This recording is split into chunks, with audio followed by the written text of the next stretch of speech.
Bienvenue à tous dans ce webinaire dédié au service client et à la maintenance des équipements. Et notre ambition avec Youssef qui m'accompagne, et merci Justine pour avoir organisé le webinaire également, nous allons vous donner des indications sur comment l'IA révolutionne ces environnements et contribue donc à améliorer le service client et la maintenance des équipements. Donc merci Justine qui a organisé ce webinaire et qui nous a aidé à le mettre en scène. Merci Youssef pour être présent. Je t'en prie, avec plaisir. Je te laisse te présenter. Oui, donc bonjour à toutes et à tous. Je suis donc Youssef Miloudi. Je travaille au sein de la société Carl Software et je m'y occupe en particulier d'une activité qui s'appelle Bell Predict qu'on va découvrir un peu plus tard. Et bien sûr, nous travaillons en partenariat et en collaboration avec Visiative. Voilà. Merci Youssef et Jean-Marc Salin. Moi, je suis en charge d'offres produits au sein de Visiative. Et donc, j'ai le plaisir de co-animer effectivement ce webinaire avec Youssef. Et une petite anecdote ou une citation pour démarrer. On dit que le meilleur service client, c'est celui pour lequel le client n'a pas besoin d'appeler. Et donc, c'est un service client qui fonctionne tout seul, de manière autonome, je dirais, et les clients sont servis de manière, on va dire, automatisée. C'est un petit peu l'ambition qu'on forge. Je trouvais que c'était une citation qui colle bien au sujet, puisqu'en fait, l'objectif, c'est d'automatiser et de rendre les clients le plus autonomes possible. Et quand on dit le client, on verra que c'est bien entendu, c'est le client et la chaîne de maintenance autour des équipements qui doit être le plus autonome dans l'analyse des problématiques qui peuvent se poser sur les équipements. Alors, au sommaire, on va essayer de tenir le timing, parce que votre temps est précieux. Nous vous présenterons en quelques mots sur Visiative et BL Predict, histoire de dresser un petit peu le contexte de notre intervention. Ensuite, on va vous parler d'évolution de la maintenance des équipements. Donc, nous allons tracer quelques éléments sur l'évolution de la maintenance industrielle pour redonner également des éléments de contexte par rapport à ce que nous allons évoquer juste ensuite. En troisième point, notre ambition, bien entendu, c'est l'objet du webinaire, c'est d'indiquer comment l'IA intervient dans le service client et la maintenance préventive conditionnelle, les maintenances prédictives. Et donc, nous vous apporterons en fait trois notions particulières où l'IA, justement, apporte cette valeur ajoutée. Pour pouvoir mettre le pied à l'étrier, après, on vous donnera quelques éléments de bonne pratique pour aborder la maintenance prédictive. Vous allez voir que c'est très pratico-pratique et en même temps accessible à toute entreprise.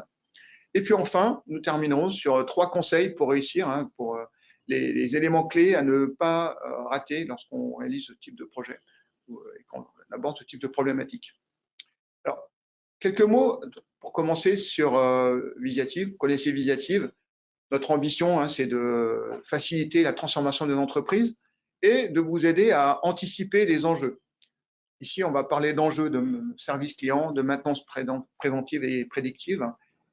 Visiative, vous connaissez. Point clé, c'est qu'on a la chance de travailler avec 25 000 clients, parmi lesquels une bonne partie, plus de 50%, sont des fabricants de machines. Ce qui fait que nous sommes tout à fait, je dirais, enclins à considérer les problématiques, les enjeux qui sont les vôtres pour la maintenance et le service client de ces machines. Le service client, justement, pour nous, il est orienté 4.0. Le 4.0 colle bien avec la notion de machines connectées et d'équipements liés à sur lesquels on va vouloir opérer de la maintenance et de la supervision à distance. Et donc, nous mettons à disposition une offre, Visiative Service Client, qui vise à fournir l'ensemble des services, des self-service web autour des équipements. Donc, on s'adresse à des fabricants de machines qui eux-mêmes dialoguent avec leurs clients et leur réseau de clients et de mainteneurs via une plateforme web qui associe à la fois le SAV, la documentation technique des équipements, et puis on va le voir, qui va permettre également d'étendre le fonctionnement grâce à la supervision à distance et donc s'assurer que la maintenance des équipements est réalisée de manière cohérente et en lien avec, je dirais, l'écosystème de chaque équipement. Voilà, donc Visiative Service Client, c'est vraiment une plateforme web de service des équipements et qui va permettre d'embarquer, je dirais, la connexion aux équipements. Youssef, est-ce que tu peux nous donner quelques éléments sur BL Predict et, je dirais, la logique d'intégration et de fonctionnement avec Visiative? Donc, donc BL Predict, nous sommes une unité de la société Carl, qui fait partie du groupe Berger Levaux. Je parlais plutôt là de Carl, donc une société, on édite des logiciels de gestion d'équipement. Alors en France, on parle plutôt de GMAO. Au niveau plus mondial, on parle d'asset management. Et du coup, nous sommes spécialistes de ce domaine-là depuis une quarantaine d'années. On a la chance de travailler avec près de 1000 clients, une grande moitié des clients industriels qui sont aussi des fabricants d'équipements et des exploitants d'équipements. Donc, il y a un travail commun avec Visiative sur la transformation numérique. Nous sommes des acteurs de numérique. Et côté BL Predict, on est une unité spécialisée d'experts en IA, dans le numérique et dans la gestion des équipements qui vont proposer des solutions de maintenance prédictive et, j'ai envie de dire, d'analyse de données industrielles dopées à l'IA. Très bien. Est-ce que tu pourrais nous rappeler finalement les enjeux en termes de service client par rapport à des fabricants de machines ouais, tout à fait. Qui ont besoin de mettre en scène un environnement de service client et surtout d'aborder la maintenance autour de cela? Bah, comme tu le disais tout à l'heure en introduction sur ce qu'est le meilleur service client, en fait, ce qu'on voit, c'est qu'il y a bien une question pour l'automatiser, le rendre transparent, de le digitaliser. Donc, il va être question à travers ce service client de fournir différents services. Vous voyez un certain nombre, mais un des services importants, ça va être de créer l'interface avec vos clients à travers la machine elle-même. Et donc, de rendre cette machine connectée, un certain nombre d'informations autour de cette machine disponibles à travers un portail. Et on va voir qu'en utilisant de l'IA, on va pouvoir agréger toutes ces informations, automatiser le traitement de ces informations et ouvrir de nouveaux scénarios pour notamment améliorer la garantie, le service client, la disponibilité de l'équipement, bref, tout ce qui va être en lien avec le SAV et la maintenance de vos équipements. Et la question?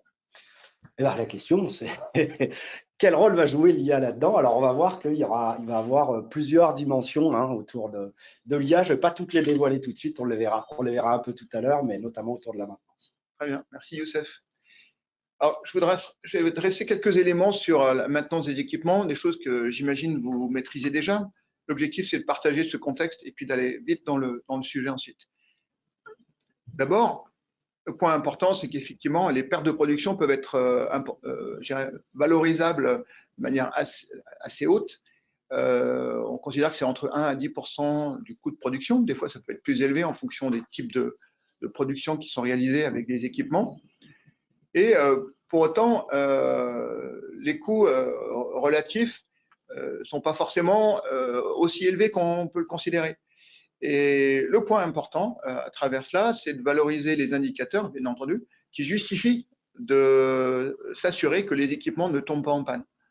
Et la problématique, c'est bien entendu d'analyser comment ces équipements tombent en panne et puis surtout de détecter les problèmes avant qu'ils ne surviennent. Alors historiquement, vous connaissez sans doute ces divers niveaux de maintenance. Il y en a 4, maintenance corrective, on répare après détection de panne, on intervient sur réparation. Maintenance préventive planifiée, c'est la maintenance je dirais, systématique, où on va remplacer des pièces même si elles sont neuves, c'est ce qui se fait souvent dans les services de transport par exemple. Et puis là, on va aborder 2 niveaux supplémentaires qui vont concerner les équipements connectés. Donc là, on a la chance de pouvoir analyser le comportement de l'équipement en regardant, enfin, en analysant effectivement les données qui remontent de cet équipement en exploitation. Donc, on va parler de jumeaux numériques. Et là, on va pouvoir distinguer 2 niveaux. Premier niveau, c'est la simple analyse des données brutes qui remontent de la machine. Donc, on va faire des évaluations sur seuil. Par exemple, une tension trop élevée ou une pression d'huile en sous-valeur. Donc, ces éléments de seuil vont pouvoir déclencher des alertes qui vont amener à une réflexion, une analyse, une intervention éventuellement sur l'équipement. Et le niveau supérieur, la maintenance prédictive, qui, elle, va tirer parti de ces mêmes données, voire d'autres données, et qui vont aller un peu plus loin, puisqu'en fait, l'objectif, c'est de dresser un pronostic, un diagnostic, un peu comme chez le docteur. On va essayer d'élaborer un diagnostic qui va permettre d'identifier quelle est l'origine du problème rencontré. Et pas uniquement dire il y a un souci.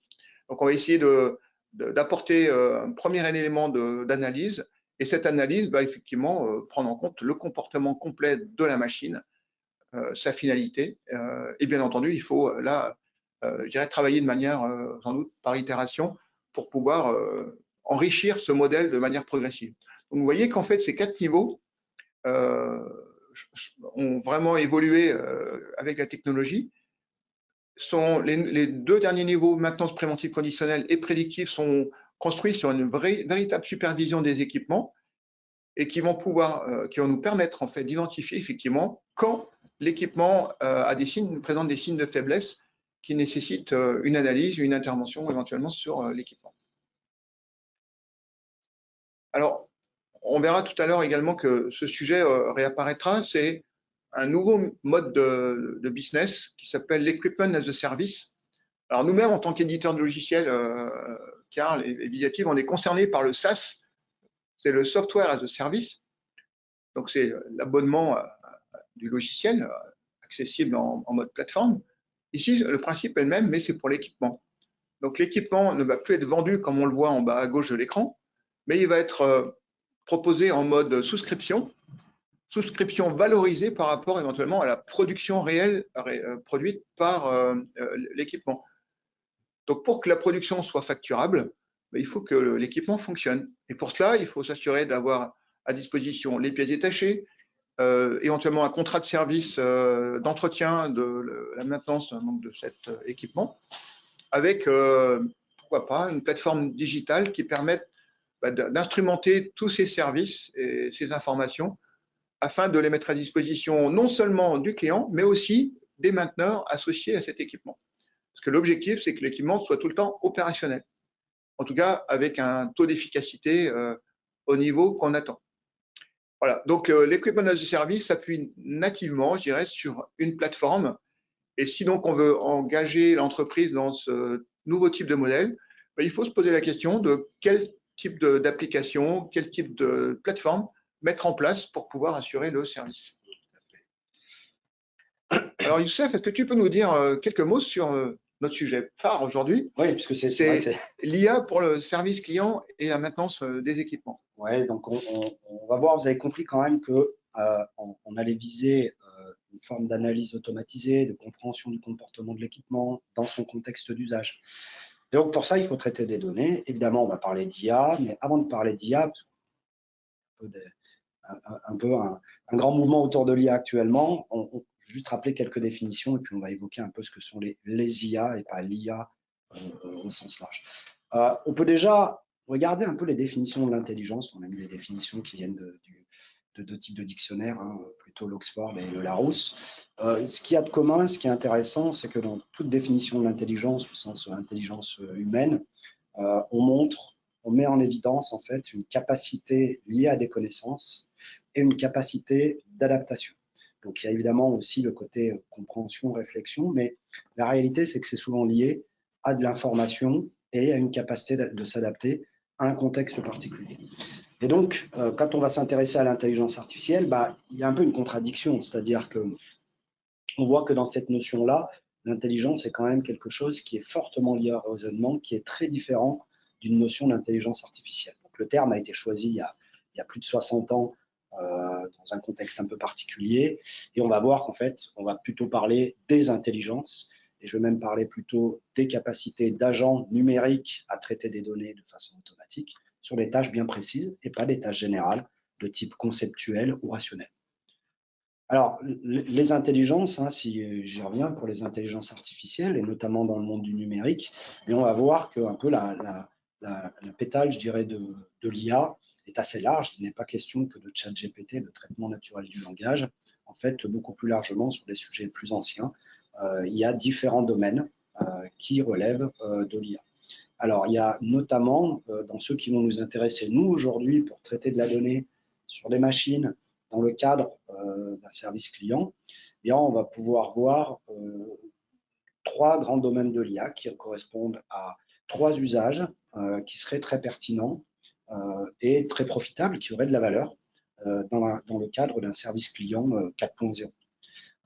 Le premier, c'est d'utiliser la capacité d'agents numériques à avoir une forme d'intelligence collective, et notamment pour résoudre des problèmes complexes avec des grandes combinatoires. Et on le verra notamment à travers pour l'intelligence collective, à travers d'algorithmes bio-inspirés qui relèvent aussi de l'IA. Il y a bien sûr une nouvelle forme d'interaction entre l'humain et la machine qui va être facilitée grâce au traitement naturel du langage et aussi à la compréhension naturelle du langage. On se rapproche un peu plus de ce que l'on voit avec un chatbot ou avec notamment un chat GPT ou les chats GPT-like. Mais ce n'est pas seulement que dans le cas du chatbot, ça va aussi nous permettre de générer automatiquement de la documentation, d'analyser automatiquement de la documentation. Et dans le cadre d'un service client, eh bien, on va pouvoir travailler notre catalogue, générer notre catalogue produit, notamment à partir du PIM automatiquement, ou aussi avoir une forme de premier niveau d'assistance et de ticketing, d'analyse de l'assistance et de réponse aux utilisateurs grâce à de l'IA. Puis enfin, on l'a évoqué, évidemment, en combinant des données machines avec du savoir, qui est notamment, par exemple, dans une plateforme de service client, avec l'apprentissage machine, on pourra adresser des scénarios de type maintenance prédictive ou optimisation de l'équipement. Et donc là, on va un petit peu les creuser, puisque c'est le cœur du sujet. On va vous donner quelques exemples et vous montrer comment l'IA peut vous aider en tant que fabricant d'équipement sur ces sujets-là. Alors le premier relève de la planification. Donc si on prend un problème de planification, imaginez vous avez un parc machine, vous avez 300, 400 machines réparties sur un territoire étendu avec vos propres équipes d'intervention et puis aussi notamment par exemple vos distributeurs qui peuvent aussi faire des interventions de maintenance, voire des prestataires qui vous sont affiliés et qui peuvent intervenir. Et vous avez besoin, c'est vous qui coordonnez à travers, on va dire, un service numérique, qui coordonnez tout le ticketing, les demandes d'assistance, et vous avez besoin d'intervenir. Si vous voulez optimiser vos interventions, à la fois pour avoir le temps de réaction le plus court vis-à-vis des demandes des clients, vos utilisateurs de machines, mais aussi pour minimiser la taille d'équipe et l'effort nécessaire. Bien, si on prend la combinaison d'une centaine d'intervenants sur 400 machines, vous avez un problème qui est en puissance 400 et donc qui ne se résout pas dans un temps fini. Avec toute la puissance de calcul du monde, il ne se résout toujours pas dans un temps fini. Et donc, pour faire ça, il est question d'utiliser des algorithmes qui vont permettre d'optimiser. Et là, les algorithmes d'IA bio-inspirés, tels que ceux qu'on utilise chez nous avec les colonies fourmis, eh bien, vont permettre de résoudre ce problème. Alors, ils ne vont pas toujours trouver la solution optimale. D'ailleurs, personne ne saurait dire quelle est la solution optimale, mais ils vont trouver la solution idéale dans un temps donné. Et donc là, on peut avoir des algorithmes qui vont apporter des réponses sur des problèmes complexes, non plus sur des batchs qui vont tourner toute la nuit, mais dans des temps de réaction de l'ordre de la seconde. Alors, pourquoi c'est important? Parce que dans la vraie vie, quand on fait la planification, on peut tout planifier d'un coup, et puis il y a toujours un changement. Il y a Monsieur Dupont qui, d'un coup, doit aller chercher sa fille le soir, donc il faut changer le planning, etc. Et donc là, il est question d'adapter en temps réel le planning en s'inspirant, comme vous le voyez, des colonies de fourmis. Voilà, donc là, on a un schéma qui montre comment font les fourmis. Il y a une forme de convergence autour du hasard. Elles utilisent un système de phéromones. Quand la première fourmi a trouvé la nourriture, donc c'est le point rouge que vous voyez en bas de l'écran, sachant que la colonie était en haut à gauche, quand elle a trouvé de la nourriture, en fait, elle a mis des phéromones sur le parcours. Toutes les fourmis mettent des phéromones sur le parcours. Et quand elle a trouvé de la nourriture, elle met des phéromones sur le chemin retour. Elle reçut ces phéromones. Et au fur et à mesure, les fourmis qui vont croiser ces phéromones-là vont prendre ce chemin-là. Il va y avoir un renforcement qui se fait. On voit que le chemin en vert finit par converger, qui est peut-être pas la ligne droite la plus courte, mais qui est a priori un des chemins optimaux.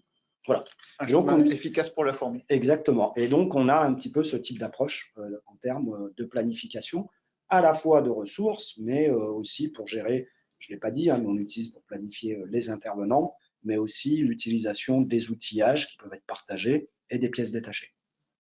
Voilà, c'est donc l'intégralité des ressources nécessaires à la maintenance. On peut prendre un autre exemple aussi sur la partie, le deuxième cas, qui était l'utilisation des chatbots. Chatbot, tout à fait. Merci, Youssef.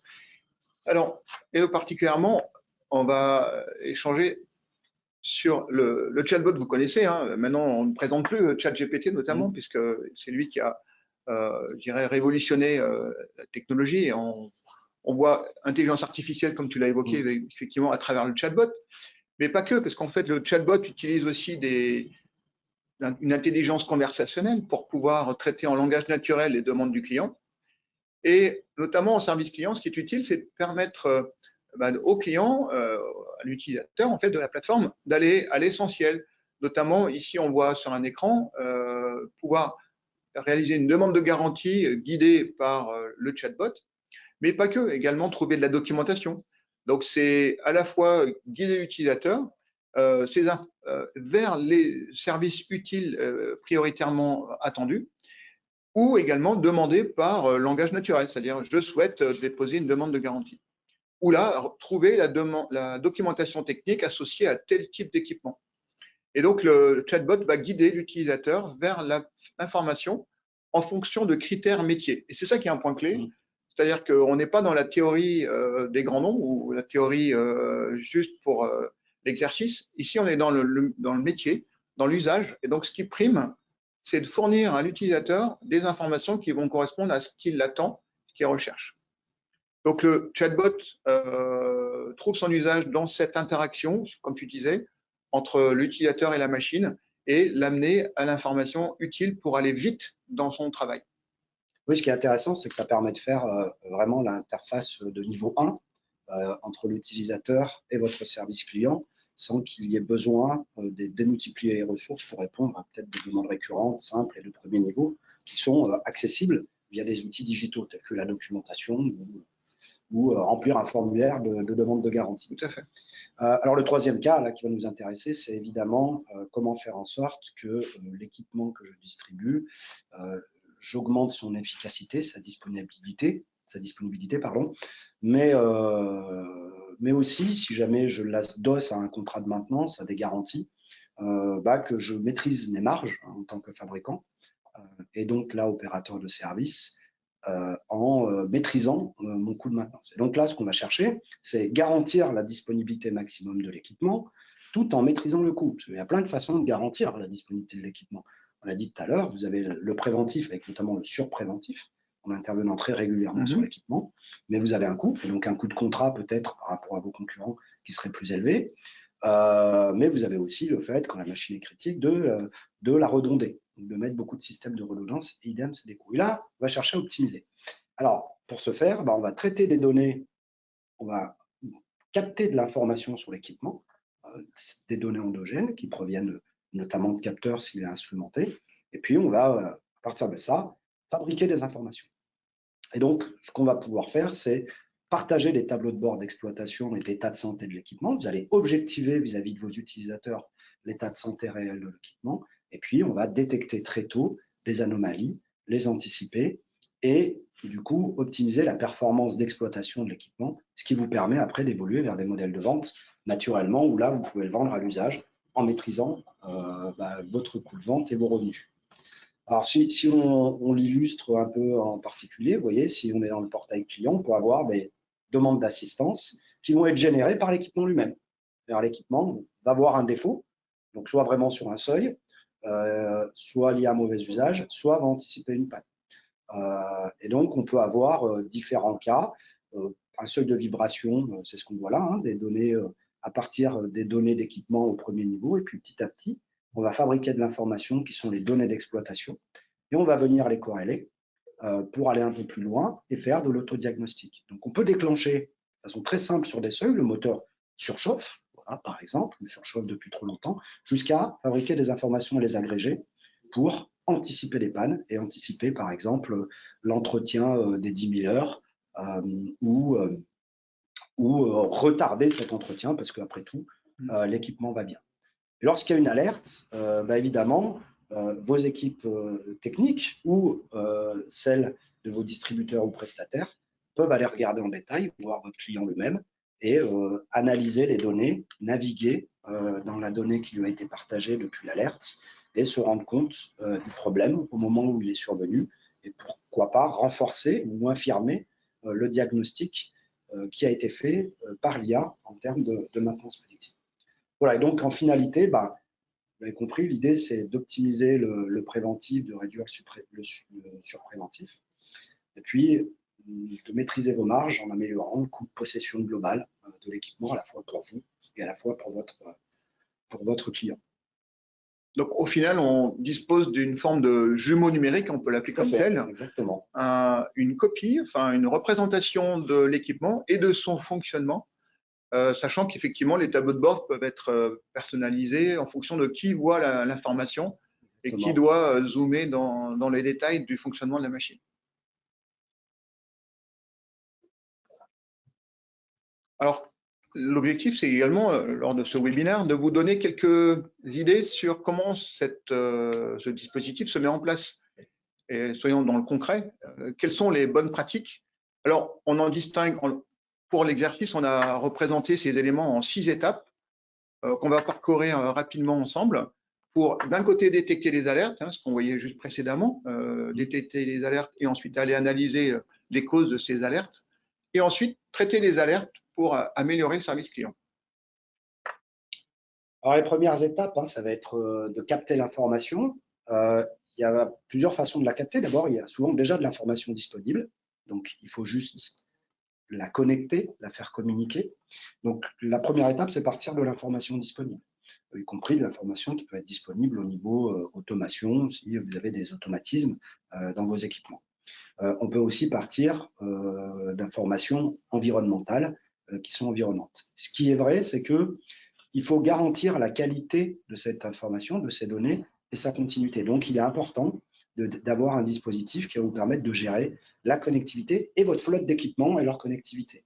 Donc, de savoir capter tout type de données, puisque vous allez avoir peut-être plusieurs générations d'équipements avec plusieurs technologies de captation de données, plusieurs technologies de fonctionnement, et de savoir le faire partout où vous opérez sur donc différents réseaux avec différents protocoles de communication. Et donc, le maître mot, c'est d'avoir une logique un peu d'Internet des objets, c'est d'avoir des dispositifs qui, in fine, vont toujours communiquer sur un protocole unique et dans le détail technique en dessous, vont pouvoir être, vous devez avoir un dispositif qui doit être multi-protocole.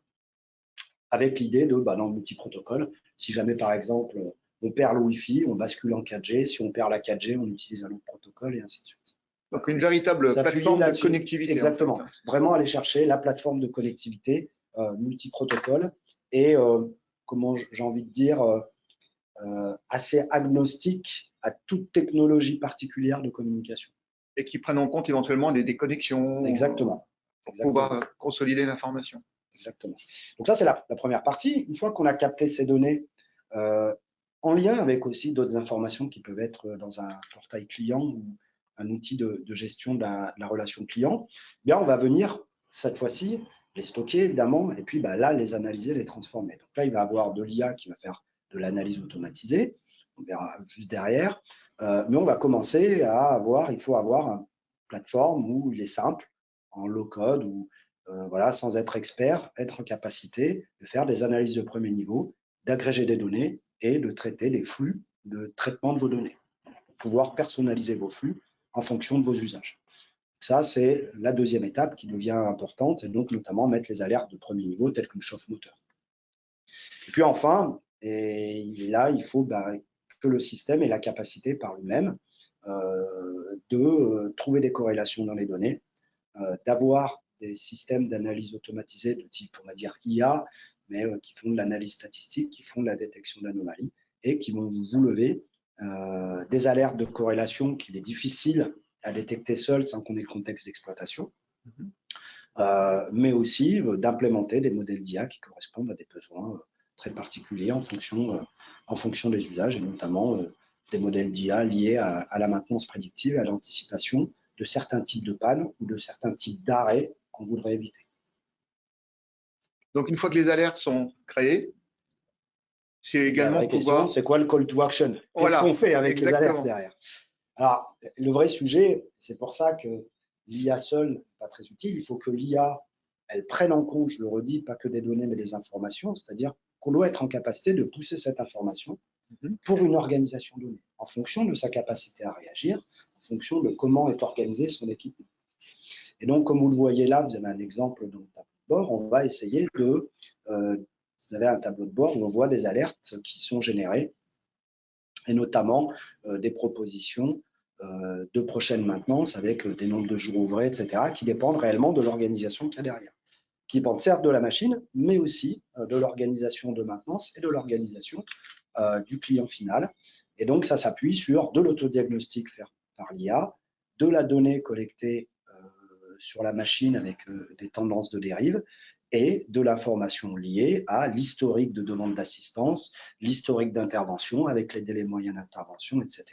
Et donc des seuils d'anticipation par l'IA qui vont être calibrés en fonction des organisations. Et donc ces alertes, finalement, parce que ça va toujours se traduire par une forme d'alerte ou d'intervention ou de demande d'intervention, eh bien, on va les envoyer dans des systèmes. Et donc, notamment, on va l'envoyer dans un portail client dans lequel on va générer une demande d'assistance qui sera préqualifiée. Donc là, l'objectif, on avait donc finalement, l'IA apporte des recommandations d'entretien et de maintenance à réaliser sur l'équipement. Il faut encore que ces alertes soient traitées, donc ces alertes équipements soient traitées par un humain afin de décider, d'opter sur les actions à mener, quand intervenir sur la machine éventuellement. Pour cela, il va utiliser l'écosystème, c'est-à-dire que la plateforme est accessible de l'ensemble des acteurs qui sont liés à l'équipement, à la fois chez le client, mais aussi dans l'écosystème, l'environnement de maintenance de l'équipement. Et le point clé, c'est de pouvoir notifier les personnes qui ont besoin d'accéder à ces informations, d'être alertées, et leur permettre d'accéder, comme on l'a vu tout à l'heure, juste précédemment, aux indications, les valeurs de la machine, juste avant que le problème ne se pose, ce qui permet de revenir en arrière dans le passé et identifier éventuellement l'origine du problème de manière beaucoup plus fine, voire ensuite sur la même plateforme aller identifier les pièces à remplacer et donc pouvoir vérifier qu'on les a à disposition ou éventuellement les commander avant l'intervention. Donc vous avez vu ces 6 étapes qu'on pourrait synthétiser ici, qui sont une démarche finalement progressive, Youssef. Oui, en fait, elles vont dépendre. Il est clair qu'on ne peut pas tout de suite aller vers le modèle équipement as a service. En fait, ça va dépendre de la maturité, à la fois en termes d'organisation pour gérer l'entretien des équipements, leur distribution, etc., mais aussi de maturité numérique, et donc, ou en tout cas, de transformation numérique. Et donc, il est question d'y aller assez progressivement. La première étape, c'est d'être en capacité de faire de la maintenance connectée. Donc, d'avoir l'infrastructure numérique et les plateformes qui permettent de connecter vos équipements, de recevoir les données, et puis, bien sûr, l'organisation qui sait traiter ces données-là. Une fois qu'on y est, donc on a déjà pas mal de bénéfices, parce qu'avec la maintenance connectée, on va au moins pouvoir faire des alarmes automatisées, anticiper des choses et être plus proactif et moins subir. Ensuite, évidemment, quand on a ça, on va pouvoir, avec toutes ces données, aller plutôt vers de l'anticipation, de l'intelligence un peu plus avancée, et donc aller vers la maintenance prédictive. Donc là, vous allez pouvoir, bien sûr, anticiper les pannes, mais aussi calculer les rendements, objectiver les rendements de vos équipements auprès de vos clients et améliorer vos gammes de maintenance, vos garanties, et ainsi de suite.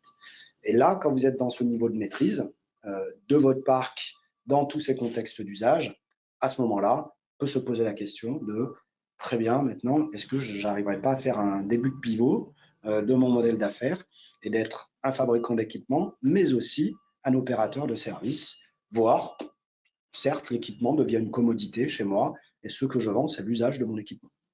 Donc une belle perspective de vision à long terme. Alors, pour la mise en œuvre, est-ce que tu peux nous donner quelques éléments également, Youssef, sur les étapes clés en fait à réussir? Oui, alors quelles que soient les phases qu'on a regardées précédemment, que ce soit côté maintenance connectée, prédictive ou même équipement as a service, l'idée est de se focaliser sur la valeur. Il n'y a pas de règle générale là-dessus. Ce qu'on peut donner comme règle générale, c'est être piloté par la valeur et être agile. Et donc, souvent, les démarches que l'on met en œuvre ensemble auprès de nos clients, c'est de dire, la première étape, c'est on va prouver la viabilité économique et technique. prouver que la valeur est atteignable. Donc, que le cas d'usage qui a été choisi par notre client, qui a été pensé comme prioritaire, a bien de la valeur, qu'il est faisable techniquement. Alors maintenant, on a quand même un certain nombre de technologies qui sont très abordables, qui permettent d'avoir de la connectivité à des coûts parfaitement raisonnables, mais de vérifier que ça, c'est viable et que ça sera scalable. Donc ça, c'est ce qu'on va vérifier dans la première phase, et ça se vérifie assez vite avec des technologies standards, en un mois à peu près. Et puis ensuite, on va essayer de travailler la scalabilité. Quand on est un fabricant, on produit quand même beaucoup de clones d'équipements, et on va travailler sur la scalabilité et la logique d'industrialisation. Donc là, dans une logique parfaitement collaborative avec le client. Et quand on a validé cette capacité de scalabilité, on peut passer en production. Et donc, on peut faire ça sur périmètre par périmètre. Alors, on peut commencer par un périmètre sur un cas d'usage très précis, et autour du même équipement, petit à petit, augmenter les cas d'usage. Si je devais le dire de façon un peu orientée business, on pourrait dire je commence par un service digital que je vais intégrer, je vais jusqu'au bout de la mise en production et de la scalabilité sur tout mon parc, et quand j'ai fini, j'attaque un deuxième service digital. Et on le fait bout par bout comme ça, et on ne pense pas à une espèce de mastodonte multiservices digitaux. Voilà, c'est un peu ça la philosophie. Très bien, c'est très clair. Alors, pour terminer, il nous reste 1 minute pour conclure cette présentation et adresser vos questions éventuellement. Nous souhaiterions en fait avoir 3 conseils du maître Youssef pour réussir son projet. Alors, 3 conseils. Oui, alors d'abord, c'est vrai que ce qu'il faut voir, c'est que l'IA, j'espère que vous l'avez compris, va permettre de faire un certain nombre de choses qui avant étaient très coûteuses à faire avec des moyens numériques classiques, et donc va automatiser des actions, va changer même la modalité d'usage d'un service numérique. Donc évidemment, on va exploiter de l'IA et de la data. Ce qu'on peut quand même dire, c'est que l'IA, c'est multifacette, c'est pas que ChatGPT. Il y a plein d'IA, il y a des petites IA, des très grosses IA, et l'IA, c'est pas que dans le cloud, avec beaucoup de ressources. Donc ça peut parfaitement être, on le fait, de l'IA qui est intégrée dans un petit dispositif. Donc vraiment, l'IA est multifacette et il faut la traiter en fonction des usages. Et donc, on va vraiment parler là plutôt d'IA métier que d'IA fondation. Ensuite, quel que soit le dispositif ou le type d'IA, et j'ai envie de dire même le dispositif numérique qui serait utilisé, ce qui est important, c'est que, il va se nourrir de vos connaissances. Et donc, il faut qu'il y ait des connaissances, et ces connaissances, elles sont humaines, elles sont liées à l'expertise de ceux qui fabriquent les équipements et de ceux qui sont en relation avec les clients, avec vos clients. Et donc, il est très important que cette IA soit utilisable par toutes les équipes qui ont besoin de mettre en œuvre les recommandations. Donc, ça implique une expérience utilisateur, d'accorder beaucoup d'attention à l'expérience utilisateur, aux hommes et aux femmes qui vont utiliser ces systèmes, et d'avoir des systèmes transparents, c'est-à-dire qu'ils soient en capacité d'expliquer pourquoi telle recommandation a été faite. C'est-à-dire, on embarque l'IA, mais on ne la rend pas forcément visible de l'utilisateur. Exactement. Et enfin, vous l'avez compris, c'est ce qu'on a vu l'an dernier, il faut y aller pas à pas. L'IA ne fait pas tout. Il y a un certain nombre de cas d'usage où des logiques plus classiques, non IA, créent de la valeur à des coûts raisonnables et passent très bien à l'échelle. Donc, il ne faut pas faire de l'IA. En tout cas, ce que je veux dire par là, c'est qu'il faut y aller pas à pas, centré sur la valeur et pas avoir une approche technocentrée. Il faut vraiment avoir une approche plutôt centrée sur la valeur et utiliser l'IA et la data là où vraiment elle permet de franchir des étapes qu'on ne savait pas faire avant. Typiquement, la maintenance prédictive. Vous savez la faire à des coûts extrêmement élevés, sur des cas d'usage très silotés. Là, avoir une approche plus holistique de la maintenance prédictive, on est capable de le faire grâce à de l'IA et de la data. Donc, il faut vraiment plutôt y aller dans cette philosophie-là, petit à petit, et cas d'usage par cas d'usage. Merci pour votre attention à travers ce webinaire. On espère que les données et les conseils qu'on vous aura donnés, fournis à travers le webinaire, vous auront permis de progresser dans votre lecture. Écoutez, merci à tous de votre attention. J'étais ravi de co-animer ce webinaire avec Justine et Youssef. Merci pour votre écoute. Merci pour votre attention. Merci Jean-Marc. Merci Justine. Bon appétit alors. Oui, bonne journée. Au revoir. Merci à tous. Bonne journée.